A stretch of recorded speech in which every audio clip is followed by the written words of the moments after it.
Special classes में आपका स्वागत है। हम लोग मरुस्थल आज पढ़ने चल रहे हैं, उसकी मैपिंग भी करेंगे विश्व के सभी मरुस्थल की। ठीक है, मरुस्थल बनने का कारण क्या है? देखिए, दो तरीके के प्रश्न पहले मरुस्थल पूछे जाने से पहले आ जाते हैं। एक तो आता है कि मरुस्थल जो है जितने भी कॉन्टिनेंट हैं, चाहे वो नॉर्थ अमेरिका है, साउथ अमेरिका है, उधर अफ्रीका, एशिया, यूरोप, ऑस्ट्रेलिया, इन सब के पश्चिमी तट पर क्यों बनते हैं?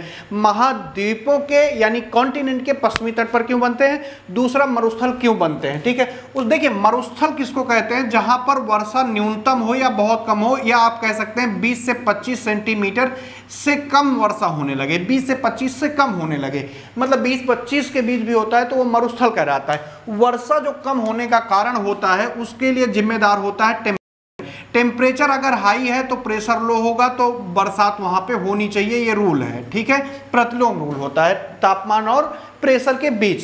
ठीक है, ऐसा क्या होता है कि देखिए, पहली बात मरुस्थल बनते क्यों हैं ये समझिए। एक तो ठंडी धाराएं इनका मुख्य कारण है। ठंडी धाराएं, समुद्र की जो ठंडी धाराएं हैं, ये मुख्य कारण है मरुस्थल बनने का।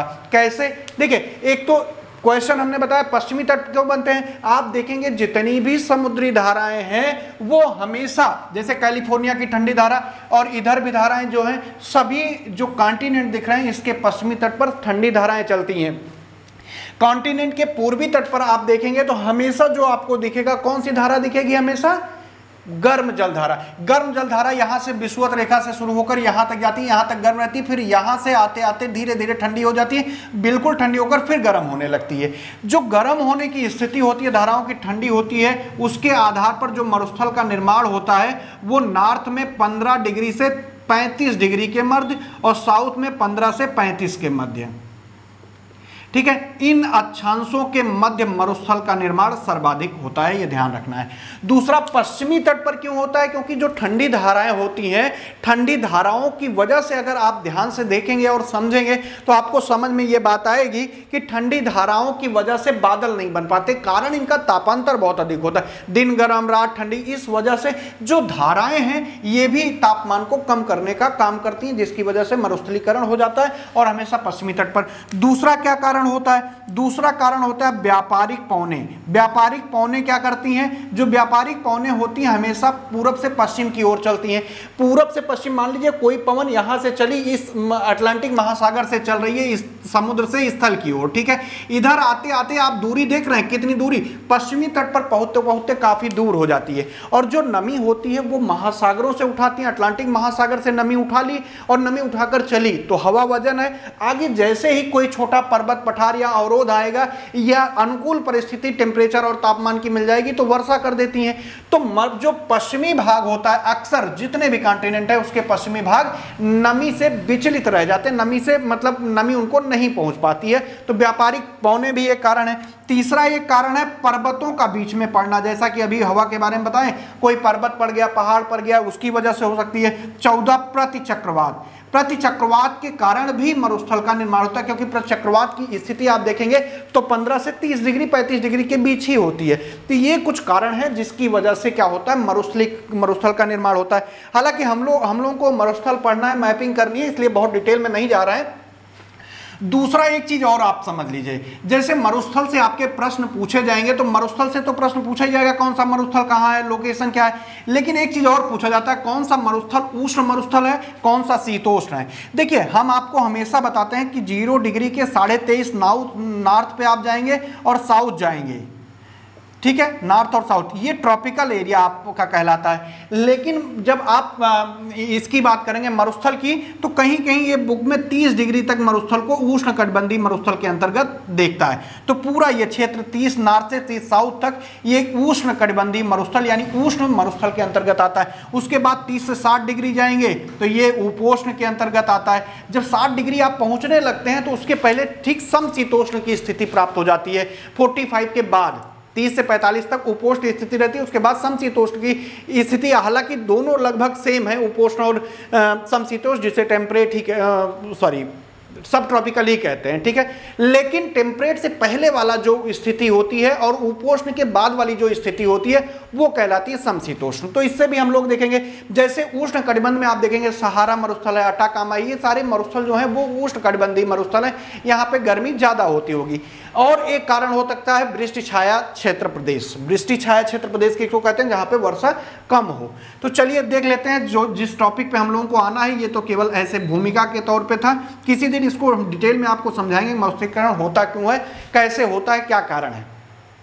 अब एक एक करके हम लोग मरुस्थल देखेंगे और समझेंगे। देखिए जो हम लोगों को मरुस्थल पढ़ना है वो है सबसे ऊपर नॉर्थ अमेरिका में एक मरुस्थल आपको देख रहा है, इसको बोलते हैं कौन सा मरुस्थल कहेंगे? देखिए सबसे ऊपर है नॉर्थ अमेरिका, आप इसको कह सकते हैं किसमें है? ये यूएसए में है, तो ग्रेट बेसिन मरुस्थल बोलते हैं इसको, ग्रेट बेसिन मरुस्थल।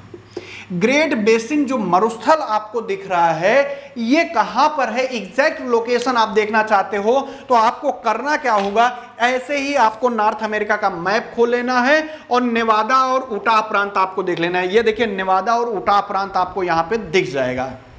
नेवादा और उटाह प्रांत में ये पूरी तरह विकसित है, ठीक है। कहां पे? नेवादा और उटाह प्रांत कहां का है? यूएसए का। पहले तो आपको टर्म यही याद करना होगा कि ये मरुस्थल कहां का है, ग्रेट बेसिन मरुस्थल कहाँ का है, तो आपको बताना होगा नॉर्थ अमेरिका का है। इससे डीप जाएगा तब पूछेगा यूएसए का, उससे डीप जाएगा तब नेवादा उटाह प्रांत। वैसे आज तक पूछा नहीं है तो कोई चिंता की बात नहीं है, हालांकि आप याद कर लेंगे तो अच्छी बात होगी, ठीक है। यहाँ पर अगर आप देखते हैं तो औसत वर्षा कैसी होती है, लगभग 250 mm होती है। 250 mm का मतलब 25 सेंटीमीटर हो गया, ठीक है। 10 mm बराबर 1 सेंटीमीटर होता है, तो लगभग 25 सेंटीमीटर के आसपास यहाँ पर वर्षा देखी जाती है, ठीक है। ये आपको ध्यान रखना है। कैसा मरुस्थल है? 45 के ऊपर जाता है। अगर आप इसको ध्यान से देखेंगे तो ये समशीतोष्ण मरुस्थल है। कैसा है? समशीतोष्ण मरुस्थल है। ये पॉइंट आपको जरूर याद रखना है, वर्षा भी याद रखनी है, ये चीजें आपको ध्यान में रखनी है। एक वनस्पति यहां पाई जाती है, उसका नाम है सल्बुस वनस्पति, जो कि लगभग 12 मीटर तक लंबी होती है और बहुत फेमस है, इसलिए इसको आपको याद रखना जरूरी है, ठीक है। सल्बुस नामक वनस्पति पाई जाती है। एक यहाँ पे जीव पाया जाता है जो बहुत ही प्रसिद्ध है, क्या? सींग वाला गिरगिट। अभी तक हम लोग गिरगिट देखते थे, सींग वाला गिरगिट, वो गिरगिट देखते थे जो रंग केवल बदलता है, ये सींग वाला गिरगिट होता है जो यहाँ पे पाया जाता है। कहाँ पे? ग्रेट बेसिन मरुस्थल में, ठीक है। पहला मरुस्थल हम लोगों ने देखा ग्रेट बेसिन मरुस्थल, नेवादा और उटाह प्रांतों में विकसित है, यूएसए में, नॉर्थ अमेरिका का मरुस्थल है। ये पॉइंट आपको ध्यान रखना होगा, ठीक है। अगला जो मरुस्थल हम देखेंगे एरिजोना मरुस्थल। ये कौन सा है? एरिजोना मरुस्थल। अब चूंकि यहाँ पे जगह हमको कम पड़ेगी तो ये वाला पोर्शन हम मिटा देंगे, तो आप लोग इसको नोट कर लेना है आपको बैक करके, अगर ना नोट कर पाए हो, और जो डिटेल लिखेंगे वो हम मिटाते हुए चलेंगे। एरिजोना मरुस्थल की अगर आप लोकेशन देखेंगे, संयुक्त राज्य अमेरिका का जो एरिजोना प्रांत है, नेवादा प्रांत है, वहां पे विस्तृत आपको मिल जाएगा। एरिजोना, नेवादा के ठीक नीचे आप देखेंगे तो एरिजोना आपको मिल जाएगा। एरिजोना देखिए ये नेवादा है, उसके ठीक नीचे एरिजोना आपको मिल जाएगा, ठीक है। शुष्क मरुस्थल है।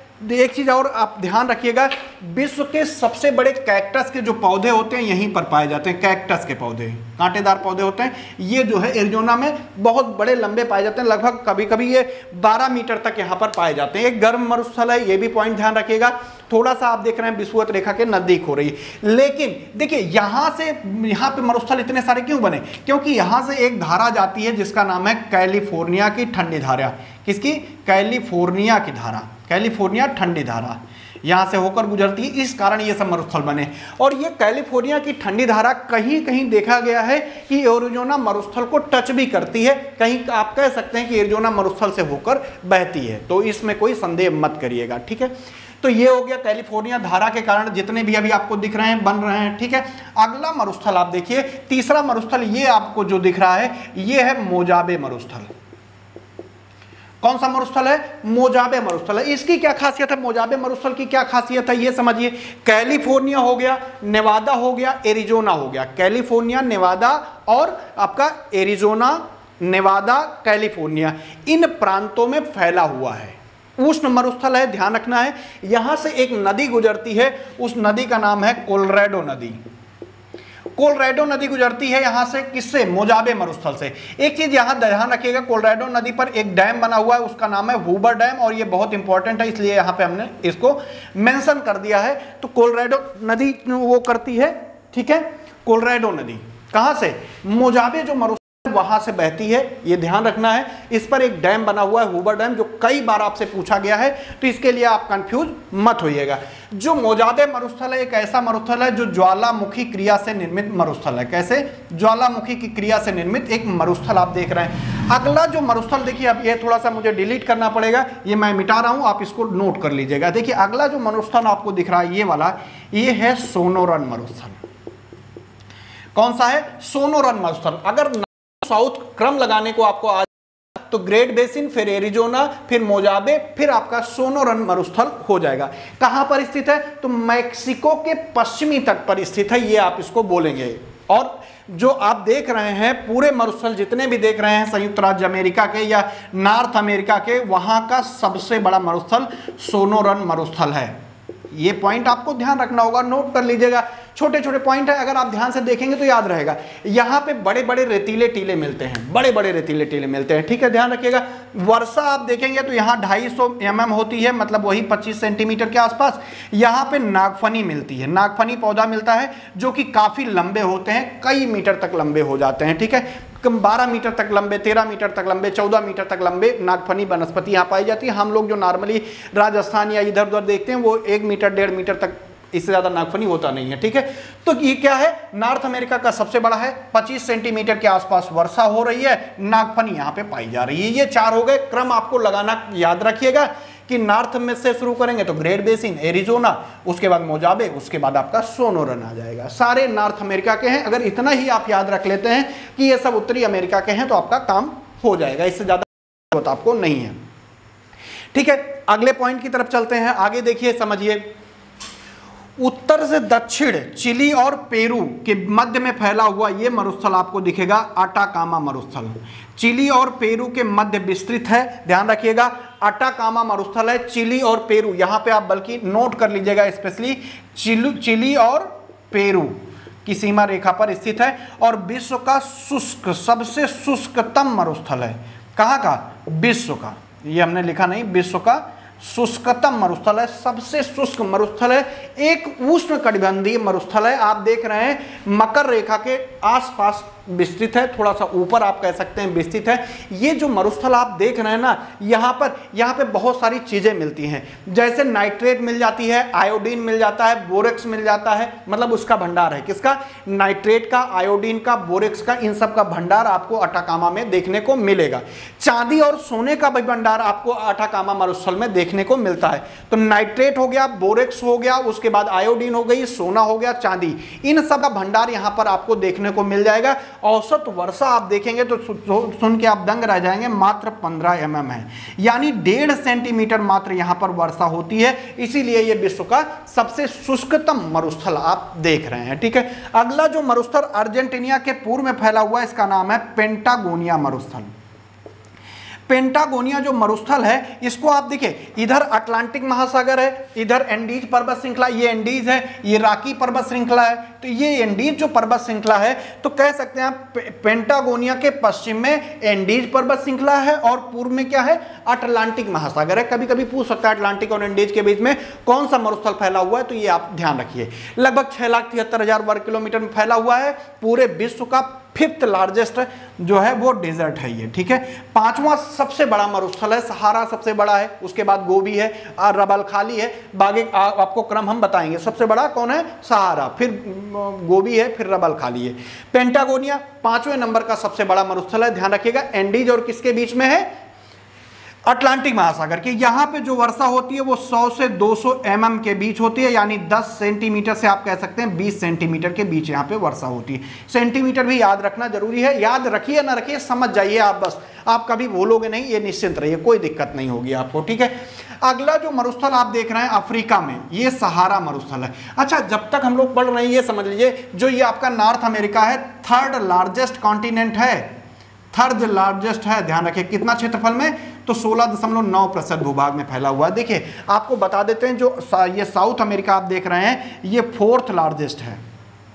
ये 11.9% भूभाग में फैला हुआ है। जैसे आप अफ्रीका देख रहे हैं, अफ्रीका जो है सेकेंड लार्जेस्ट कॉन्टिनेंट है, दूसरे नंबर का सबसे बड़ा कॉन्टिनेंट है, 20.2% भूभाग में फैला हुआ है। एशिया सबसे बड़ा है कॉन्टिनेंट, 29.2%, 29.2 या 9 जो भी हो उतने प्रतिशत भूभाग पर फैला हुआ है। 5वें नंबर पर अंटार्कटिका आता है, फिर यूरोप आता है, फिर ऑस्ट्रेलिया आता है। ठीक है, ये चीज आपको ध्यान रखनी है। यूरोप का अगर परसेंट देखेंगे तो 6.7 हो जाएगा, अंटार्कटिका का 8.9 है, ऑस्ट्रेलिया का 5.7 के आसपास है। ठीक है, ये स्थिति है, कॉन्टिनेंट आपको याद रखना जरूरी है। तो सहारा मरुस्थल आप देख रहे हैं। अब आपको करना क्या है, सबसे पहला ये इस एटलस में आप देख रहे हैं, जो एटलस आपको दिख रही है, इसमें आप ये खोल लीजिए अफ्रीका। अफ्रीका जैसे खोलेंगे तो आपको यहां पे दिख जाएगा, मोरक्को से शुरू करिए, माली होते हुए अल्जीरिया, लीबिया, मिस्र, जो भी आपको दिख रहा है। तो मैं एक बार बोल दे रहा हूं, माली हो गया आपका, Mali, Morocco, Mauritania, Algeria, Tunisia, Libya, Niger, Chad, Sudan और मिस्र, यहां पे फैला हुआ है। लगभग 10 देश हो गए होंगे। फिर से बोल दे रहे हैं, माली हो गया, मोरक्को हो गया, मार्टिनिया आपका हो गया, अल्जीरिया, ट्यूनीसिया, लीबिया, मिस्र, चाड, सूडान, नाइजर और लीबिया, इन क्षेत्रों में फैला हुआ है आपका सहारा मरुस्थल। विश्व का सबसे बड़ा मरुस्थल है। सहारा मरुस्थल के दक्षिण में आप देखेंगे, थोड़ा सा दक्षिण की तरफ, मतलब उसका दक्षिणी विस्तार भी आप कह सकते हैं, एक मरुस्थल फैला हुआ है माली, नाइजर, चाड और दक्षिणी सूडान में। कहां पे? माली, चाड, नाइजर और दक्षिणी सूडान में। उस मरुस्थल का नाम है साहिल मरुस्थल। कौन सा मरुस्थल है ये? साहिल मरुस्थल फैला हुआ है। ये सहारा का दक्षिणतम भाग है, ये आपको ध्यान रखना है। तो माली, नाइजर, चाड और दक्षिणी सूडान देशों में साहिल मरुस्थल फैला हुआ है। उसके नीचे जब आप बढ़ते हैं तो यहां पे एक मरुस्थल दिख रहा है, इस मरुस्थल का नाम है नाबिम मरुस्थल। नाबिम मरुस्थल जो है एक उष्णकटिबंधीय मरुस्थल है। कहां पे फैला हुआ है? तो नामीबिया में पूरी तरह फैला हुआ है, लेकिन इसका फैलाव आप देखेंगे तो बोत्सवाना और दक्षिण अफ्रीका में भी थोड़ा थोड़ा है, स्पेशली नामीबिया में फैला है, इसलिए इसको नामिब मरुस्थल के नाम से जानते हैं। अगला मरुस्थल जो आपको दिख रहा है ये है कारू मरुस्थल आपका। कौन सा है? कारू मरुस्थल दक्षिण अफ्रीका में फैला हुआ है। दक्षिण अफ्रीका में कहां फैला हुआ है? तो आप कह सकते हैं केप प्रोविंस, एक प्रांत है यहां दक्षिण अफ्रीका का, वहां पर फैला हुआ है। ठीक है, अगला आगे अगले पॉइंट की तरफ चलते हैं। अगला पॉइंट क्या हो सकता है? केप प्रोविंस में फैला हुआ। अगला जो मरुस्थल आपको दिख रहा है ये बड़ा फेमस मरुस्थल है कालाहारी। कालाहारी मरुस्थल स्पेशली जो फैला हुआ है बोत्सवाना आप कह सकते हैं, लेकिन केवल बोत्सवाना में नहीं फैला है, जबकि ये नामीबिया और दक्षिण अफ्रीका में भी फैला हुआ है, लेकिन बोत्सवाना ही पेपर में आता है ज़्यादातर, वही आपको लगा देना है। बाकी नामीबिया और दक्षिण अफ्रीका का थोड़ा थोड़ा भाग कवर करता है। यहाँ पे एक स्पेशली जनजाति निवास करती है, इसलिए काफ़ी फेमस है। उस जनजाति का नाम है बुशमैन जनजाति, यहाँ पे निवास करती है। इसको आप जरूर याद रखिएगा, ये बहुत इंपॉर्टेंट है। लगभग 9 लाख वर्ग किलोमीटर क्षेत्रफल में फैला हुआ है। बुशमैन के कारण बहुत पूछा जाता है। बोत्सवाना, बुशमैन जरूर याद रखिएगा, बाबल से दोनों हो रहा है तो कोई दिक्कत ही नहीं। अगले मरुस्थल की तरफ आगे चलते हैं। सहारा मरुस्थल का एक पूर्वी विस्तार आपको यह देखने को मिल जाएगा। इस मरुस्थल का नाम है नूबियन मरुस्थल। कौन सा?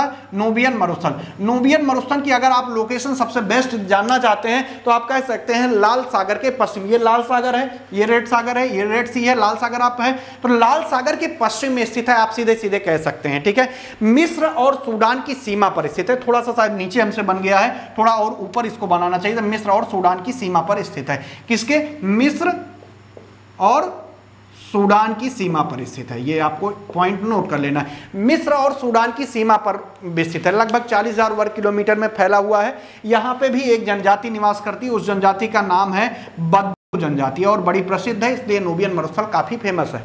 उसके बाद जो आपको मरुस्थल देखने को मिलेगा वो देखने को मिलेगा कि लाल सागर के ठीक पास, जहाँ पे लाल सागर और भूमध्य है, वहां पे एक मरुस्थल फैला हुआ है, उसका नाम है ईस्टर्न डिजर्ट। ईस्टर्न मरुस्थल नाम है। ईस्टर्न मरुस्थल फैला हुआ है। ईस्टर्न मरुस्थल भी आप देखेंगे तो लगभग 20 सेंटीमीटर के आसपास वर्षा होती है। मिस्र के उत्तरी हिस्से में यह फैला हुआ है। एक उष्णकटिबंधीय मरुस्थल है, यह भी ध्यान रखना है आपको। यहाँ पे आप देखेंगे तो एक वनस्पति मिलती है खासकर, उसका नाम है नागफनी। यहाँ पे भी नागफनी काफी मात्रा में पाई जाती है, लेकिन ये चीज ध्यान रखिएगा, लाल सागर और भूमध्य सागर के जहां मिलता है उसके किनारे मिस्र में स्थित एक मरुस्थल है, उसका नाम है ईस्टर्न डिजर्ट। क्लियर? उसके बाद अगला मरुस्थल आप देख लीजिए। अगला मरुस्थल है अरब में फैला हुआ है। इस मरुस्थल का नाम है रब अल खाली। रब अल खाली आप देखेंगे तो सऊदी अरब और आपका यमन में फैला हुआ एक मरुस्थल है, रब अल खाली मरुस्थल है। ठीक है, अरब में एक शुष्क मरुस्थल है, आप देख रहे हैं कि कर्क रेखा के आसपास है, विषुवत रेखा से ऊपर। ठीक है। तो एक कैसा है, शुष्क मरुस्थल है, ये ध्यान रखना है आपको।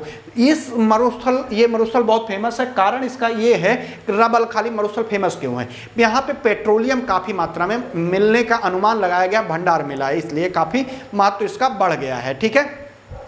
अगला एक और याद नाम लिख लीजिएगा, ये जो मरुस्थल सऊदी अरब में फैला हुआ दिख रहा है, इसका नाम है अल नफद। वैसे ये पूछा नहीं गया, ना पूछेगा, कोई मतलब नहीं है, लेकिन आप इसको फिर बहरहाल याद कर लीजिए, क्या दिक्कत है, कुछ जाता थोड़ी है, थोड़ा सा ध्यान देंगे तो याद हो जाएगा। अगला जो मरुस्थल आपको दिख रहा है, ये इस मरुस्थल का नाम है काराकुम मरुस्थल। कौन सा मरुस्थल है, काराकुम मरुस्थल है। अगर आप काराकुम मरुस्थल को एग्जैक्टली देखना चाहेंगे तो पश्चिम में आप देखेंगे काराकुम के इधर, तो आपको कौन सा सागर मिलेगा, कैस्पियन सागर। इधर आप देखेंगे, देखिए यहाँ पे अरल विकसित होगा, अरल सागर, और यहाँ पे कैस्पियन होगा, दोनों के मध्य में स्थित है हमारा काराकुम मरुस्थल। हमारा नहीं है, मतलब जिनका है उनका है। तो एक पहली बात तो ये ध्यान रखिएगा, जो काराकुम मरुस्थल है कैसा मरुस्थल है, तो शीतोष्ण मरुस्थल है। आप देख रहे हैं कि ये 30 डिग्री को भी पार कर जा रहा है, तो कैसा मरुस्थल हो गया है, शीतोष्ण मरुस्थल है, शीतोष्ण कटिबंधीय मरुस्थल है। यहाँ की जो रेत है वो देखेंगे आप तो काले रंग की रेत यहाँ पे पाई जाती है। इसका जो फैलाव देखा गया है वो देखा गया है कजाकिस्तान, उज्बेकिस्तान और तुर्कमेनिस्तान में इसका पूरी तरह फैलाव है। तुर्कमेनिस्तान का 70% हिस्सा आप देखेंगे तो किसमें है, काराकुम मरुस्थल में फैला हुआ है। ठीक, तो पश्चिम में कौन है, कैस्पियन सागर, पूर्व में कौन है, अरल सागर। अगला देखते हैं, अगला जो मरुस्थल आपको दिख रहा है इसी के ठीक बगल अरब सागर, जो अरल सागर आपको दिख रहा है ना, ये आप कह सकते हैं इसी मरुस्थल का भाग है। इस मरुस्थल का क्या नाम है, किजिलकुम मरुस्थल, किजिलकुम मरुस्थल, इसी का भाग अरल सागर, इसी में ज्यादातर अरब सागर का भाग विकसित है। यह भी एक शीतोष्ण मरुस्थल है। यहाँ पर जो रेत पाई जाती है वो लाल रंग की होती है। अरल सागर आप कह सकते हैं इसी के मध्य में विकसित है। ठीक है। अगला जो आपको आगे चल रहा है, देखिए पश्चिम से पूर्व क्रम लगाने को आए तो काराकुम, किजिलकुम, उसके बाद ये जो मरुस्थल आपको दिख रहा है, ये मरुस्थल बड़ा फेमस है। कौन सा है, तकला मकान या तकला माकन, तकला मकान मरुस्थल कहाँ पे है, तारिम बेसिन में है। तारिम बेसिन कहाँ पे, चीन में स्थित है। ठीक है। यहाँ भी तेल पेट्रोलियम मिलने के काफी आसार हैं। पेट्रोलियम और प्राकृतिक गैस काफी अधिक मात्रा में पाई गई है। चीन का मरुस्थल है तो कोई दिक्कत ही नहीं, उसने कब्जा कर रखा है। अगला जो मरुस्थल आपको दिख रहा है चीन और मंगोलिया की सीमा पर, यह है गोबी मरुस्थल। गोबी का मतलब ही होता है जल रहित स्थान। गोबी जो है कहाँ पे है, चीन और मंगोलिया की सीमा रेखा पर। ठीक है। ये भी जो है एक क्या है, शीतोष्ण कटिबंधीय मरुस्थल है, ठंडा मरुस्थल है आप कह सकते हैं। ये इतना ठंडा, शीतोष्ण सारे हैं, ये ध्यान रखिएगा, ये भी शीतोष्ण है, ये भी शीतोष्ण है। ठीक है। ये चीज ध्यान रखिएगा, ये इतना ठंडा मरुस्थल है गोबी, कभी कभी यहाँ टेम्परेचर 0 डिग्री चला जाता है। गोबी का उत्तरी भाग अगर आप देखेंगे मरुस्थल का, तो वहां पे टेम्परेचर 0 डिग्री से भी नीचे कभी कभी चला जाता है, इतना तापमान यहाँ पे नीचे चला जाता है। तो शीतोष्ण मरुस्थल है, ठंडा मरुस्थल है, ये आपको ध्यान रखना है। ठीक है। आगे चलें, अगला आप 2 मरुस्थल और देख लीजिए। एक तो आप सबसे पहले थार मरुस्थल देख लीजिए। कौन सा, भारत का हमारे थार मरुस्थल है। भारत का सबसे बड़ा मरुस्थल है, भारत और पाकिस्तान में पूरी तरह विस्तृत है। आप देखेंगे तो यहाँ भी पेट्रोलियम और प्राकृतिक गैस के निक्षेप पाए गए हैं, इसके नीचे मौजूद है, ऐसी खोज हो चुकी है। ठीक है। अब देखिए 2 मरुस्थल और आपको बताएंगे।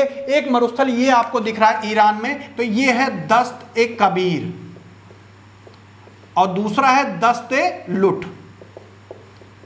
2 मरुस्थल हैं, तो यहां भी लिख दे रहे हैं, दस्त-ए-कबीर है और दस्त-ए-लुट है। ये जो दोनों मरुस्थल हैं ये ईरान में हैं। और एक चीज आपको बता दे रहे हैं, ये दोनों मरुस्थल सैलिनिटी के लिए प्रसिद्ध है। सैलिनिटी मतलब इनमें लवणता बहुत अधिक पाई जाती है, आप कह सकते हैं नमकीन मरुस्थल है। दस्त-ए-कबीर, दस्त-ए-लुट दोनों ईरान के हैं, ध्यान रखिएगा। अब आगे बढ़ते हैं हम लोग ऑस्ट्रेलिया की तरफ। सबसे पहले ग्रेट सैंडी मरुस्थल देखते हैं। ऑस्ट्रेलिया के उत्तर पश्चिमी भाग पे ये आपको दिख रहा होगा, ये ग्रेट सैंडी मरुस्थल है। कौन सा, ग्रेट सैंडी मरुस्थल है, ग्रेट सैंडी मरुस्थल है। ऑस्ट्रेलिया में आप देखेंगे मकर रेखा के उत्तर में स्थित है। मकर रेखा यहां से जाती है, मकर रेखा के उत्तर में स्थित है। किम्बरले का पठार यहां पे है, उसके दक्षिणी भाग में आपका स्थित है। कौन सा, ऑस्ट्रेलिया का मरुस्थल है ग्रेट सैंडी मरुस्थल। उसके बाद अगला आप देखेंगे तो उसका नाम है गिब्सन मरुस्थल। उसके ठीक नीचे आप देख रहे हैं ये वाला, तो ये कौन सा है, गिब्सन मरुस्थल। गिब्सन मरुस्थल कौन सा है, गिब्सन मरुस्थल। गिब्सन मरुस्थल जो है आप देखेंगे तो विक्टोरिया, देखिए यहाँ पे एक ज्यादा बन गया है, ये विक्टोरिया है, ग्रेट विक्टोरिया मरुस्थल है। विक्टोरिया मरुस्थल के उत्तर में स्थित है आपका गिब्सन मरुस्थल। ठीक है। यहाँ पे एक जीव पाया जाता है कंगारू, खासकर लाल कंगारू यहाँ पे पाया जाता है, जो कि ऑस्ट्रेलिया का क्या है, राष्ट्रीय पशु भी है ना वहाँ का, रेड कंगारू, रेड लाल कंगारू जिसको कहते हैं, ये भी उष्ण मरुस्थल है, तो ध्यान रखिएगा। अगला है ग्रेट विक्टोरिया। ग्रेट विक्टोरिया आप देख रहे हैं, ये भी एक उष्ण कटिबंधीय मरुस्थल है, ठीक है, ये भी उष्ण है, ध्यान रखना है, ठीक, उष्ण कटिबंधीय मरुस्थल है, ग्रेट विक्टोरिया मरुस्थल है, बहुत बड़ा है। ग्रेट विक्टोरिया मरुस्थल को आप देखेंगे तो यहाँ पे सोने चांदी के बहुत ज्यादा भंडार हैं। यहाँ पर एक रेत का टीला जो पाया जाता है वो चंद्राकार आकृति बना लेता है, उसको लंकटे टिब्बा के नाम से जानते हैं कहीं कहीं, लंकटे टिब्बा, लंकटे टिब्बा, जैसे लंकेश होता है वैसे लंकटे टिब्बा के नाम जानते हैं। विक्टोरिया मरुस्थल है, ठीक है। अगला जो मरुस्थल आपको दिख रहा है, यहाँ पे दिख रहा है, ये ऑस्ट्रेलिया के दक्षिण पूर्व में दिख रहा है स्टुअर्ट मरुस्थल। कौन सा दिख रहा है आपको, स्टुअर्ट मरुस्थल। स्टुअर्ट मरुस्थल, उसके पहले आप एक और देख लीजिए, मध्य भाग में एक है और दिख रहा है आपको सिम्पसन मरुस्थल, ताकि अगर वीडियो अब 30 मिनट से ज्यादा हो, बंद हो जाए तो कोई दिक्कत ना हो। सिम्पसन मरुस्थल आप देख रहे हैं, मकर रेखा इसके बीचों बीच से गुजरती है, सिम्पसन के बीचों बीच से मकर रेखा गुजरती है, ये आप ध्यान रखिएगा। मतलब ये भी उष्णकटिबंधीय है, आधा भाग मकर रेखा के उत्तर में, आधा भाग मकर रेखा के दक्षिण में है। ऐसे दक्षिणी ऑस्ट्रेलिया में एक आप शुष्क मरुस्थल देख रहे हैं। ऑस्ट्रेलिया के जितने मरुस्थल आप देख रहे हैं सभी उष्णकटिबंधीय मरुस्थल हैं और शुष्क मरुस्थल हैं, ध्यान रखना है, ठीक है। जो स्टुअर्ट मरुस्थल आप देख रहे हैं, मध्य ऑस्ट्रेलिया नहीं बल्कि दक्षिण पूर्वी ऑस्ट्रेलिया में विस्तृत एक मरुस्थल है। ये लाल मिट्टी और रेतों के लिए जाना जाता है, यहाँ पर कई कांटेदार वनस्पतियां मिलती हैं। अब देखिए यहां भी आपको नॉर्थ टू साउथ क्रम लगाने को आ सकता है, लेकिन क्रम नहीं आएगा। ये मरुस्थल अगर आप पूरा याद कर लेंगे जो इतना है तो आपके लिए पर्याप्त हो जाएगा। मरुस्थल आपका कभी भूलेगा नहीं, कभी गलत नहीं होगा, कोई दिक्कत नहीं होगी। लार्जेस्ट 3 लिख लीजिए। तो सबसे बड़ा मरुस्थल सहारा है, क्षेत्रफल आपको बता देंगे किसी दिन। उसके बाद दूसरा है गोबी मरुस्थल, सबसे बड़ा है। उसके बाद तीसरा कौन सा है, रबल खाली। 3 क्रम आप याद कर लीजिए, बाकी डिटेल बताएंगे। बाकी आप लोग अगर बीईओ की क्लास ज्वाइन करना चाहते हैं या आरओ की, तो ऑनलाइन ऑफलाइन दोनों बैच शुरू हो रही है। तो ऑनलाइन जिनको ज्वाइन करना है वो ज्वाइन कर सकते हैं, कोई दिक्कत नहीं। ऐसे ही लाइव पढ़ाएंगे, ऐसे ही आते हैं, एकदम सेम ऐसे पढ़ाते हैं, ठीक है। तो बच्चे बस कमेंट कर रहे होते हैं, वो कमेंट का जवाब भी दे रहे होते हैं। ये तो रिकॉर्ड हमने कर दिया है ताकि आप लोगों को बीच में वो कमेंट वाले दिक्कत ना हो कि मैं जवाब दे रहा हूँ, ठीक है। तो ये आप इसको देख सकते हैं, अच्छे से समझ सकते हैं। कहीं समझ में ना आया हो तो आप पूछ सकते हैं। अगर कहीं थोड़ा बहुत भूल चूक से गलती से निकल गया हो तो बता दीजिएगा, मैं सही कर दूंगा अगले वीडियो में, ठीक है। आगे भी वीडियो आपको मिलते रहेंगे। बाकी ऑनलाइन बैच आप ज्वाइन कर सकते हैं, कोई दिक्कत नहीं है, कहीं परेशानी नहीं आएगी, कहीं दिक्कत नहीं होगी, सब समझ में आएगा, ठीक है। Bye bye.